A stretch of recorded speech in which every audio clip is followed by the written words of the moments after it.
10 novembre 2001. Buenos Aires, c'est fini. Diego Armando Maradona effectue son dernier tour de piste chez lui, dans son stade fétiche de la Bombonera. Tout semblait oublié, tout pouvait recommencer dans cette bonbonnière déchaînée. Un beau moment de communion pour arborer l'un après l'autre ces deux maillots de cœur, l'argentin du devoir, mais plus encore celui de Boca la pauvre, le club des sans grade et des sans avenir à jamais reconnaissant.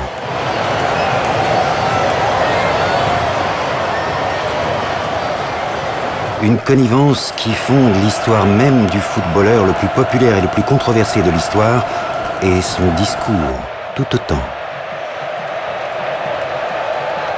Ojalá que no se termine nunca este amor que siento por el fútbol y que no termine nunca esta fiesta, que no termine nunca el amor que me tienen. Les agradezco en nombre de mis hijas, en nombre de mi vieja, en nombre de mi viejo, de Guillermo y de todos los jugadores de fútbol del mundo. El fútbol es el deporte más lindo y más sano del mundo. Eso no le quepa la menor duda a nadie.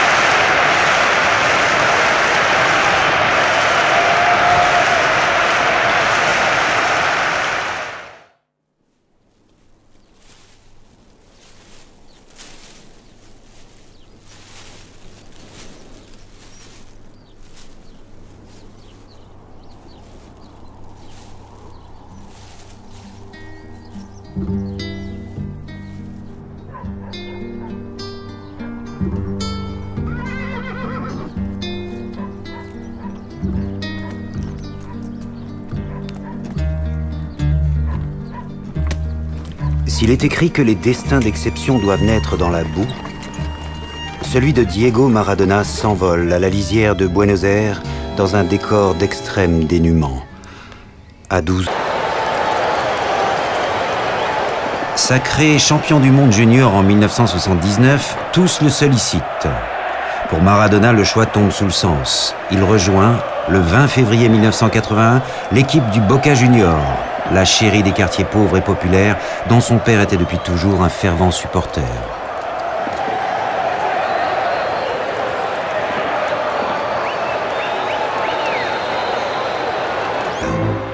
S'amuse comme un enfant, où il anticipe toujours les réactions du gardien adverse.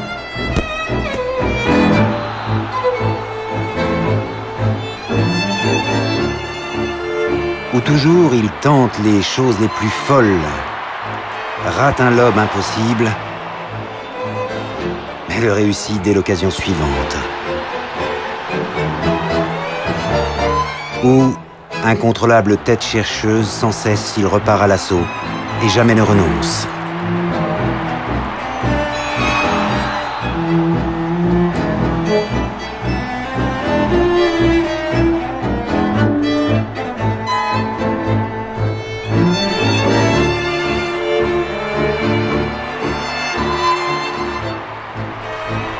Et une Rabona de plus. Le plaisir est palpable. Le sien, mais aussi celui de son public, qui vont lui permettre de marquer un but décisif contre River Plate, l'ennemi juré, et de devenir au bout du compte ses adversaires en bourrique et qui, par-delà les stades, rassemble un peuple tout entier. Jorge Sitterspieler, son ami d'enfance, promu manager, accepte alors la proposition du Football Club de Barcelone, 8 millions de dollars. Diego Maradona n'est pas dupe. Il sait qu'il a signé le plus gros contrat de l'histoire du football et que ses jambes sont assurées pour une somme à peine moins déraisonnable.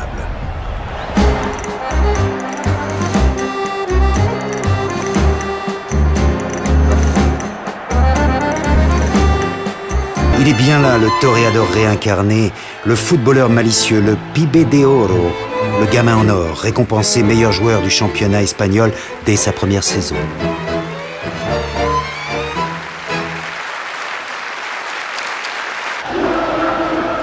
Même au pinacle, Maradona reste un étranger, un soudaka, un métèque. Sprinter fou et fauché en pleine course. bis et autre angle caméra.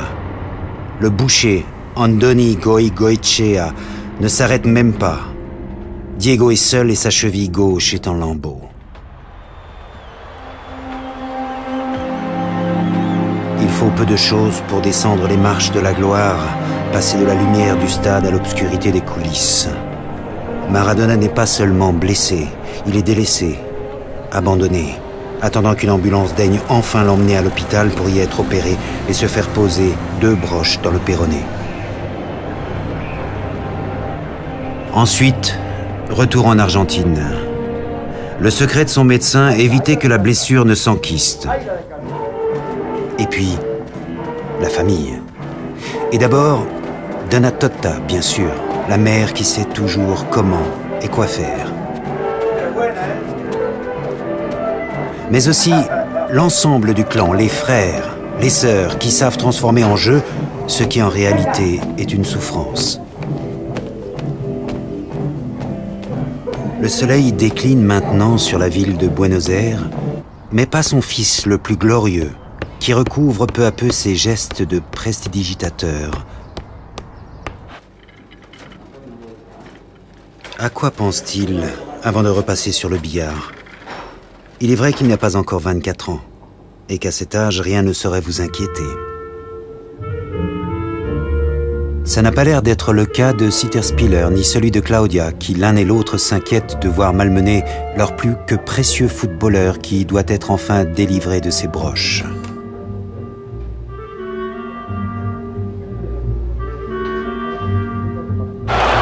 Décidément, malgré l'éclat des apparences, cet exil à Barcelone n'est que contrariété et incompréhension. Et ce n'est pas ce nouveau match, une finale de la Coupe du Roi entre le Barça et l'inévitable Bilbao qui fait croire l'inverse à Maradona.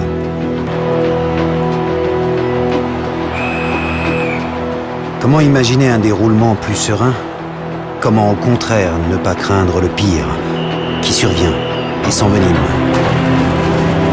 Bien sûr, mais le cœur n'y est pas et la fête définitivement gâchée. En juin 1984, Maradona et son ami manager quittent Barcelone sans regret. Quand il réapparaît en pleine baie de Naples, Maradona est immédiatement reconnu par les premières mamas du port, forcément femmes de tifosi. Les bruits couraient, maintenant justifiés, qu'il allait être engagé par un outsider inattendu. Naples, un club qui en 53 ans d'existence n'a jamais remporté le championnat. Une équipe populaire, une équipe du Sud, qui obéit à ses propres codes et usages. C'est en mer et au pied du Vésuve, loin des curieux, que Maradona scelle le pacte de sa nouvelle idylle. Une fois n'est pas coutume, on trinque avant même de signer. Avec une brochette d'avocats, de conseils, mais surtout avec celui dont tout le monde ignore comment il a pu réunir les 13 millions de dollars nécessaires à cet inespéré transfert. Le maître de cérémonie et président du club, Corrado Ferlaino. Il s'ignore si Sitterspieler se gratte l'oreille. Question de langue? Peut-être. Mais il n'est pas sûr non plus qu'il soit en terrain de connaissance. Tandis que Maradona signe apparemment sans lire ni réfléchir. Ce sont pourtant les 7 prochaines années de sa carrière qui l'engagent.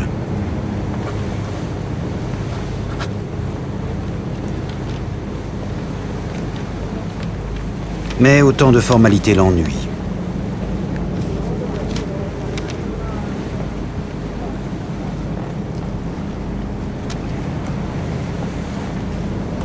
Tant mieux pour Ferlaino, le roi des travaux publics de Naples qui, dans l'ombre, semble rapporter à d'autres le bon déroulement des négociations.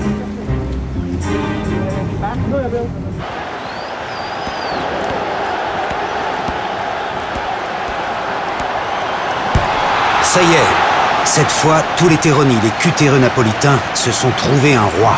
Manière Robin des Bois, capable peut-être de restaurer bientôt leur honneur perdu.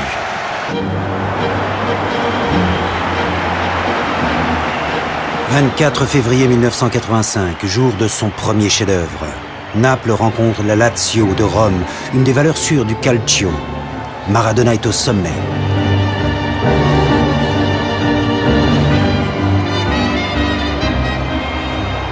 Première tentative de but. De la main. Ça valait le coup d'essayer. À Naples, ça ne mange pas de pain. Et maintenant, un retourné spectaculaire, histoire de mieux se mettre en train. Puis un premier but, merveille de lucidité et d'opportunisme.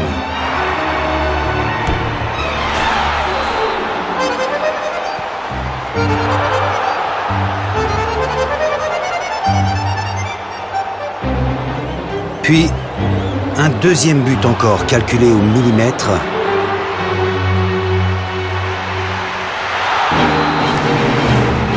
Un véritable théorème de Pythagore. Mais le San Paolo, les siens n'ont encore rien vu. Il s'y reprend 2 fois pour marquer le 3e, façon Garrincha, depuis le point de corner. Première tentative manquée.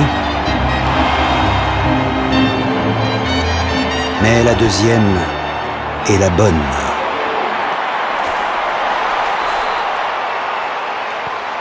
Mieux qu'une gageure, un authentique affront pour le portier de la Lazio dans les cordes, comme un boxeur groggy.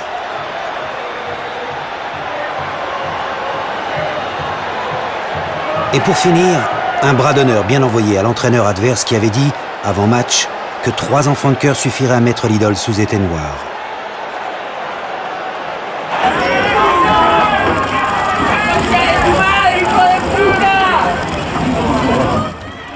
En Argentine, ce pays de tourments, l'oppression et la terreur font loi. Le peuple se révolte contre le général Videla et le dictateur est envoyé en prison.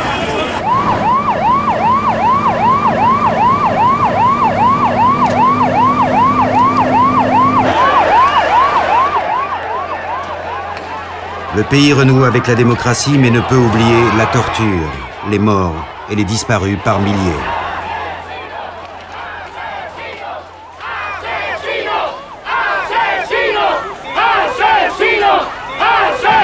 Ni cette guerre des Malouines perdue contre les Anglais dont la mémoire va ressurgir lors de la Coupe du Monde disputée au Mexique ce mois de juillet 1986.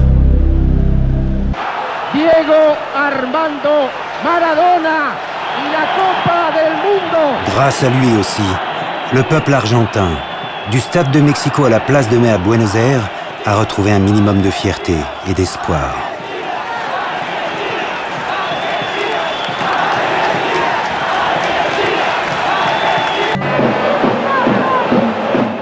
Mais Maradona vise toujours le titre de champion d'Italie 87. Encore faut-il battre toutes ces équipes du Nord, depuis toujours plus riches, plus puissantes, plus méprisantes aussi. Qu'importe, sous le soleil de Naples, on préférera toujours aimer qu'haïr et ignorer le racisme. Première cible, Vérone, tenant du titre et l'équipe la plus xénophobe du pays. Nouvelle tentative de la main. Décidément, c'est devenu une habitude.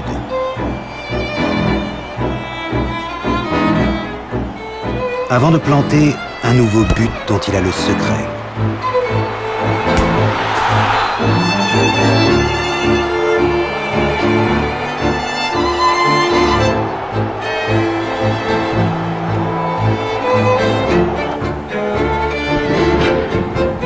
Maintenant, et sous une pluie de circonstances, Naples reçoit une très vieille dame, la reine des équipes du Nord, la Juve de Monsieur Platini et de Gianni Agnelli.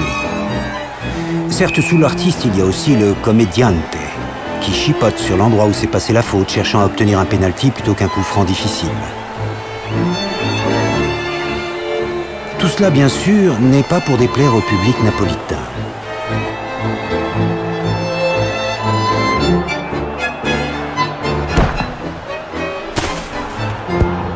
Surtout quand l'artiste, reprenant le dessus sur le comédien, vient encore de réussir un coup franc renversant qui envoie les siens au paradis et la vieille dame en enfer.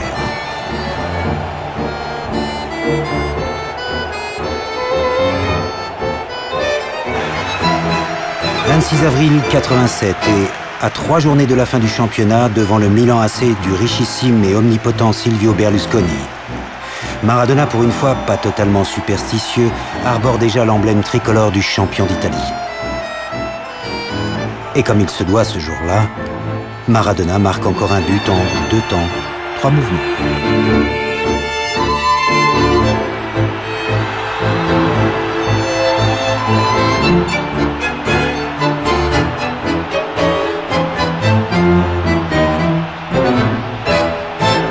Naples peut pavoiser, s'enluminer, convoquer ses musiciens et aussi tous ses saints et toutes ses vierges.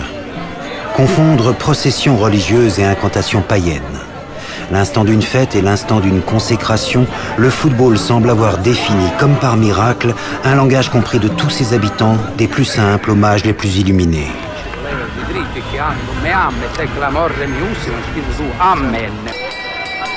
Encore une petite rencontre contre Florence et Il Bambino goûtera peut-être sa plus belle consécration. Ils sont tous venus assister au sacre. Don Diego, le père, heureux comme un enfant. Le nouveau manager, Guillermo Coppola, pas vraiment un ange, qui a abandonné tous ses joueurs sous contrat pour ne servir désormais que Diego. Pour une fois, la tenue de Claudia semble sage. Tandis que son diable d'homme s'échauffe et que les 2 petits frères se sont installés aux premières loges.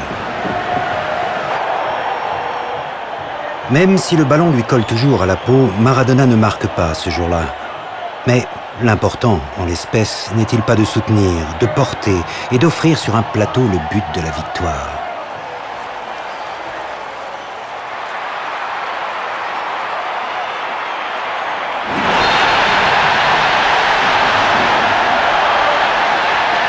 Ça y est, c'est fait. 20 siècles que le Vésuve a fait éruption. 60 années que toute une ville attendait cela.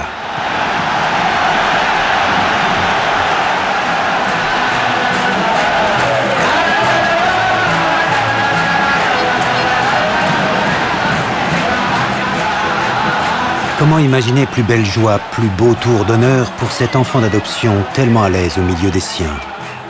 Pour ce pied magique qui offre sa chaussure au hasard. Parce qu'il sait qu'elle terminera forcément sa course contre le cœur de celui qui la récupérera.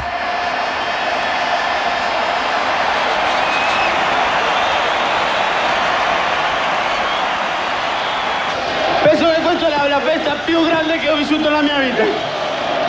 È stato il campionato del mondo, no? Sì, ma non era nel mio paese, no, non era il tifo come questo. Après la fraternité des vestiaires, l'intimité de la famille et un peu de vacances. Les Maradona se retrouvent loin de la folie napolitaine dans la chaleur d'une auberge espagnole à Grenade où Diego peut enfin profiter de sa fille.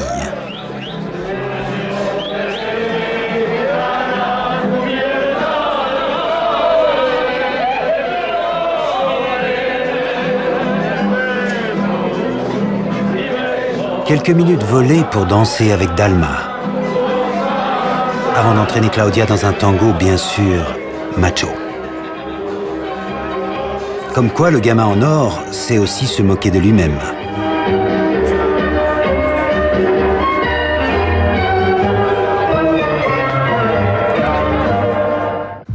Mais la vie des stars est fragile et les marchands de vérité savent en profiter. Il faudrait tout dire, tout montrer, tout révéler. Dès lors, quoi de plus indiqué qu'un détecteur de mensonges convoqué à grands frais sur un plateau de télévision ou sous l'égide d'un spécialiste de la CIA, Cristina Sinagra, maîtresse révélée, répond aux questions devant toute l'Italie. Quando il bambino fu concepito, lei avvertì Diego Armando Maradona che era in periodo di ovulazione? Sì.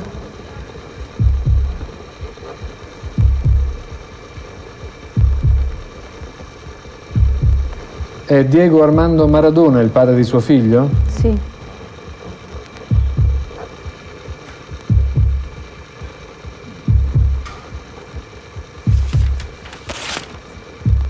È Diego Armando Maradona il padre di suo figlio? Siamo arrivati al dunque. Che risposta ha dato?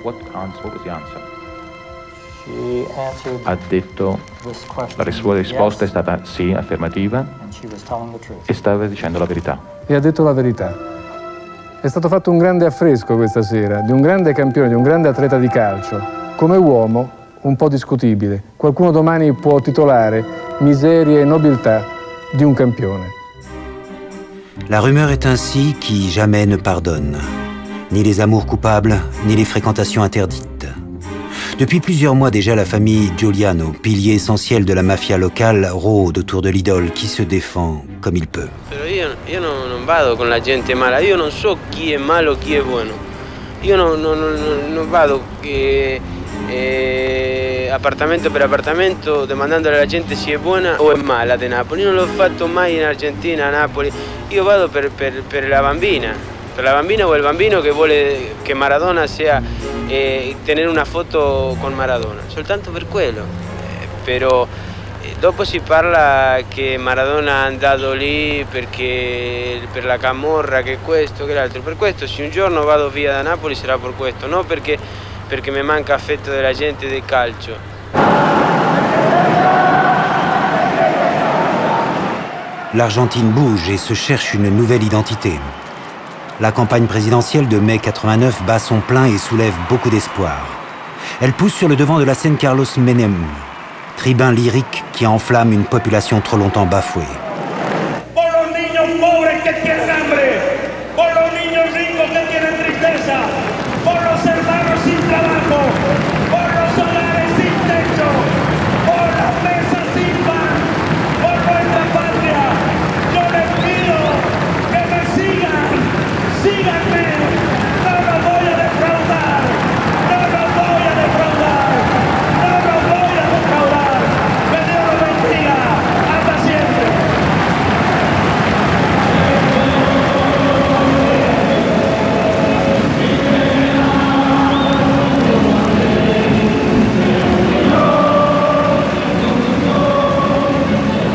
Des champs politiques aux champs du stade, la différence en Argentine n'est jamais tranchée.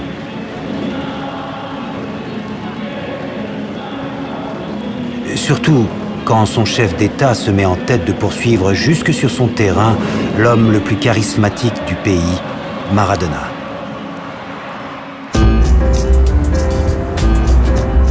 L'Argentine est un pays en déroute, inflation, chômage, misère.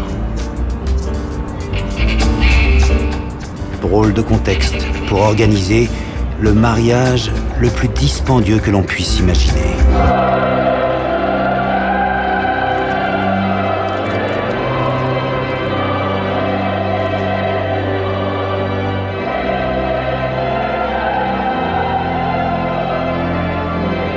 Il pense à quoi, le gamin de Fiorito, habillé comme un milord, en voyant s'avancer dans la nef de la cathédrale Sacramento la petite voisine d'à côté, revêtue comme une princesse dans sa robe constellée de perles et coiffée d'un diadème piqué de diamants.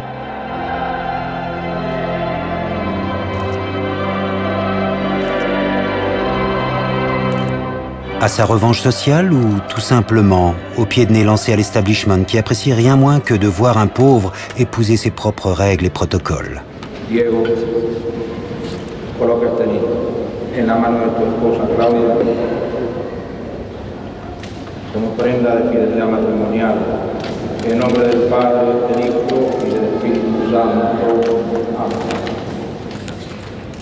Quant à Claudia, sourit-elle maintenant à cause de cette bague que Diego lui passe enfin au doigt ou tout simplement parce qu'elle récupère là le plus précieux bijou de sa collection?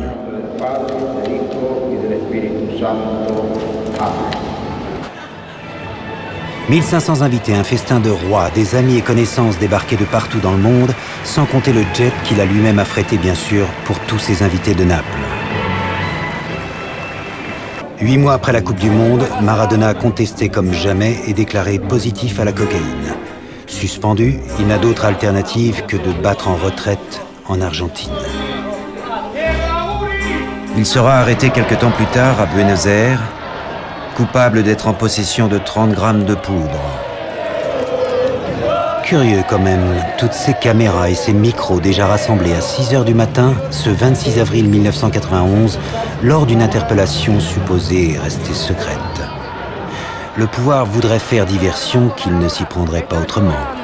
Está llorando, llega detenido al departamento técnico del narcotráfico de la Policía Federal Argentina. Maradona est conduit au département antidrogue de la police fédérale où il est gardé à vue plus de 24 heures avant d'être libéré le lendemain.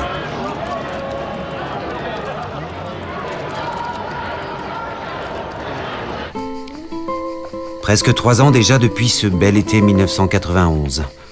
Bien sûr, il a rejoué, suivi une psychothérapie pour vaincre ses démons et pris du poids qu'il faut perdre maintenant loin de tout, en pleine pampa, en compagnie de son nouveau préparateur physique, Fernando Signorini. Car tout le pays compte encore une fois sur Maradona pour la prochaine Coupe du Monde aux États-Unis.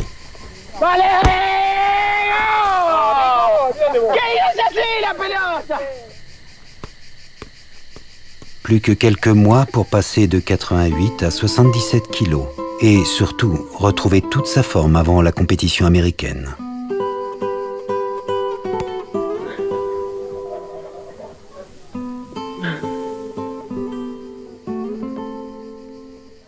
Diego, vamos a seguir hablando, me quieren cortar. Te felicitamos, la Argentina toda seguramente te está diciendo gracias, Diego. Es para todos ustedes, argentinos. Los quiero mucho. Tota, vos también. Diego est peut-être aux anges, pourtant, ce n'est pas vraiment vers le paradis qu'il part, mais vers les locaux du contrôle antidopage.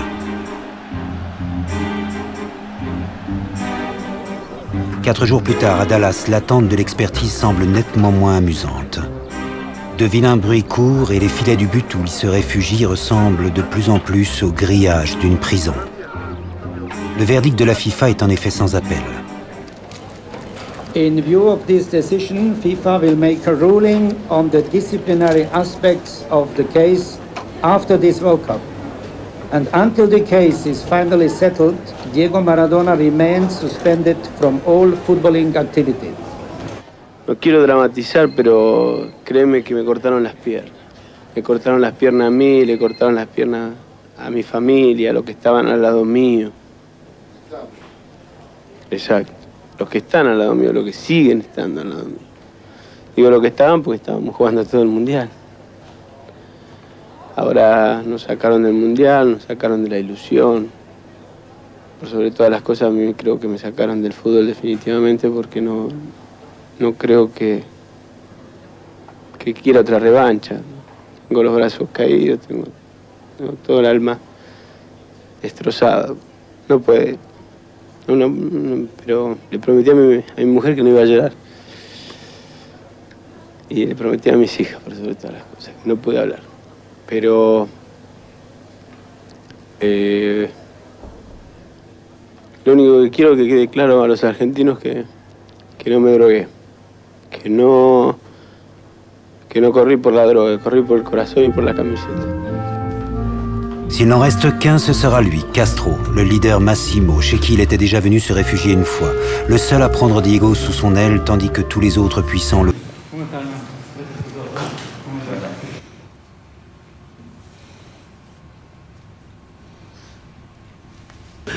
Muchísimas gracias. Maradona continue de faire rêver et bien au-delà des frontières cubaines. Chez les vainqueurs des Malouines, par exemple, et jusqu'à Oxford, où il amuse la galerie des étudiants avec une simple balle de golf.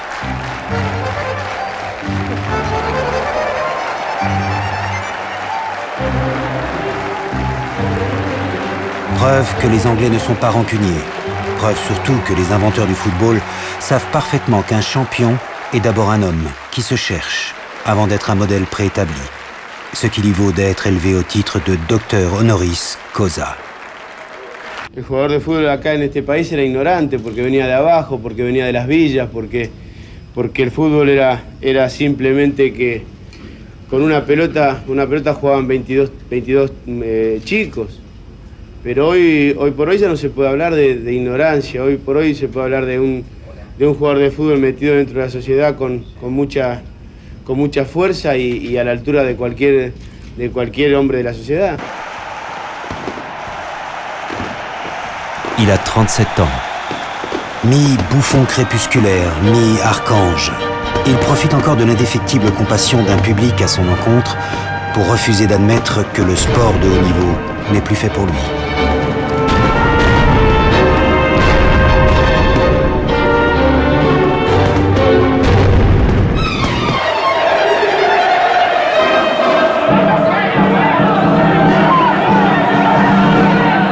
Un mois plus tard, le capitaine Diego Maradona motive encore une fois les soldats du Boca et plante son 150e et dernier but dans le cadre du championnat argentin. À le voir manifester sa joie, on se dit que les élixirs doivent vraiment être explosifs et sa réaction extravagante fait craindre le pire.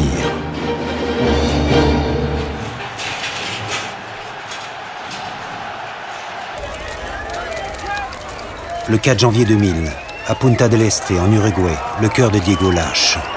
Il est rapatrié d'urgence. Crise d'hypertension avec arythmie aiguë, fatigue, stress, alcool, drogue. Encore 900 mg de cocaïne dans ses urines, une dose mortelle pour un homme normal.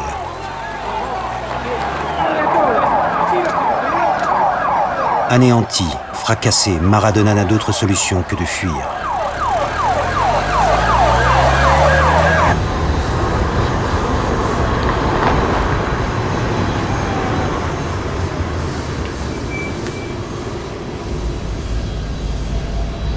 L'homme fatigué qui débarque sur le tarmac de l'aéroport de la Havane fait peine à voir et ne fait sourire que Coppola.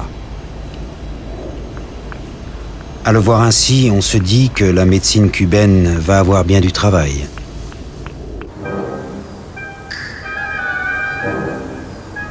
Au bout de quelques semaines, Marlon Brando a muté.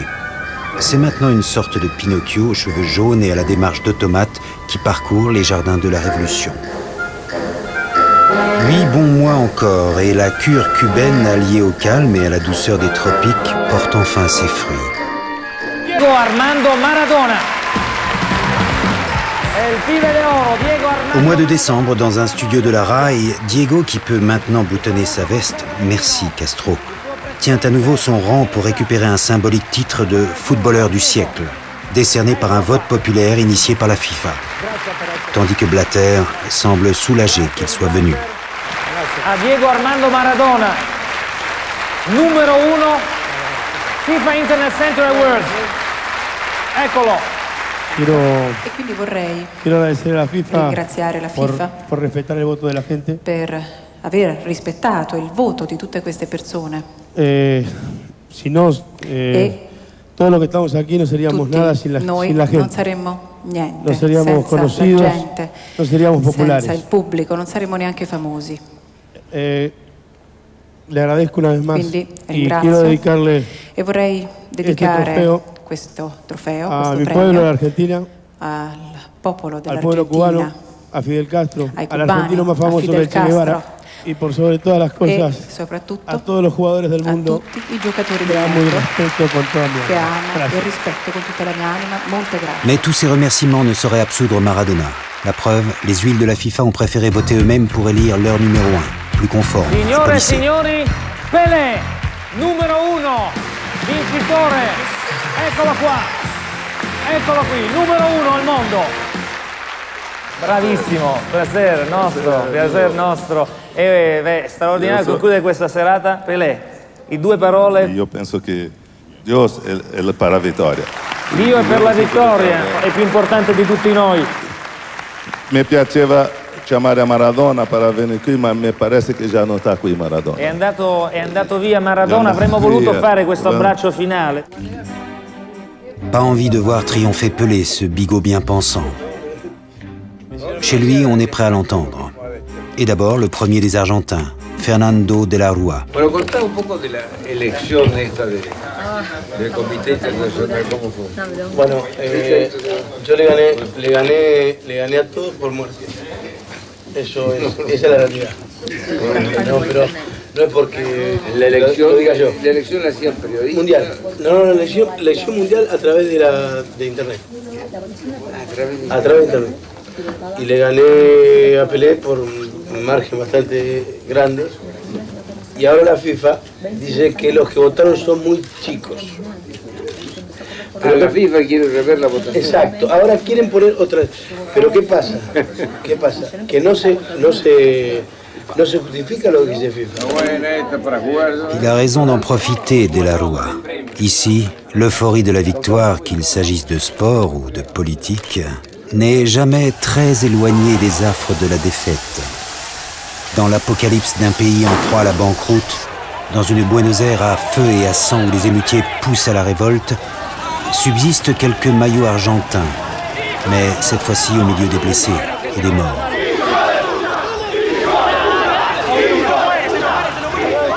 30 au total. Terrible gâchis. 7e puissance planétaire au sortir de la Deuxième Guerre mondiale, l'Argentine maintenant n'en finit plus de se désintégrer. De la Rúa doit partir à son tour, tout comme Videla le dictateur ou Carlos Menem, accusé de corruption. Diego, lui, n'a jamais oublié. Même si la main suprême semble encore une fois... Quelques mois plus tard, l'ex-gamin en or ressurgit sur le seuil d'une clinique colombienne. Il dépasse désormais le quintal, 124 kilos. Vengo solamente a saludarlos, a respetar su trabajo. Decirles que Cartagena me ha tratado fenomenal, que estoy descansando y que agradezco a Colombia todo el cariño que me da. Simplemente eso y el respeto que les tengo yo a ustedes, espero que me lo tengan a mí también. ¿Ok? Bien. Buenas tardes. Gracias. Chao. Respecter quoi? Un métabolisme totalement déréglé, une boulimie irrépressible? Les médecins n'ont qu'une proposition. Une intervention et la pose d'un anneau gastrique.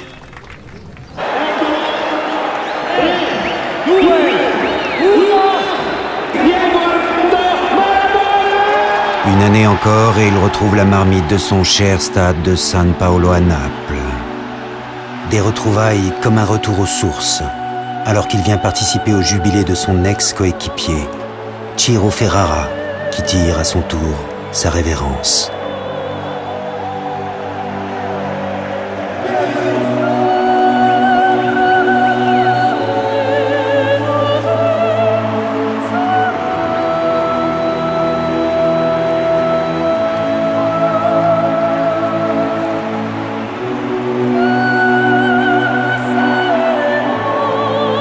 Trop loin ce public qu'il aime et qui le lui rend si bien.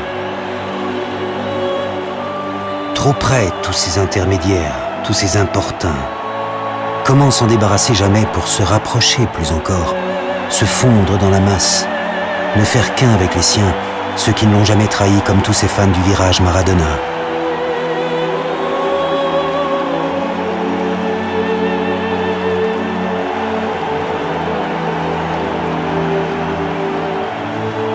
Quelle image voudrait-il que l'on conserve de lui, ce petit homme maintenant poussé vers la sortie? Sans doute celle d'un footballeur hors pair, doublé d'un homme comme les autres, qui a fauté, déraillé, exagéré, mais qui n'a jamais trahi l'espérance de ceux qui lui ressemblent.